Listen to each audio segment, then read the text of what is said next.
For this recipe you will need powder sugar, pâte brisée. You can watch the previous episode to know how to obtain a nice pâte brisée.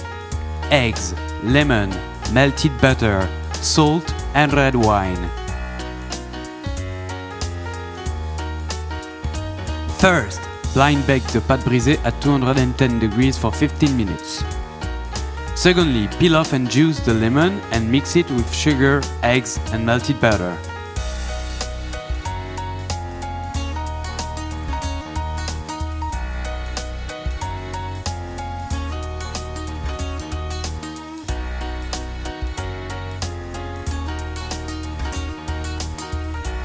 Add this mixture on top of the pâte brisée and cook it for 25 minutes at 180 degrees. Mix white eggs, a pinch of salt and powdered sugar to obtain a meringue.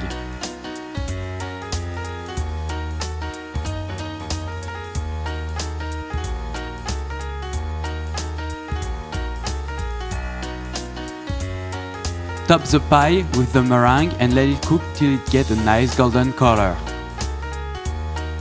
Your tarte au citron meringuée is ready to be served. If you like what you just watched, make sure to click the subscribe button and to support the project on Tipeee.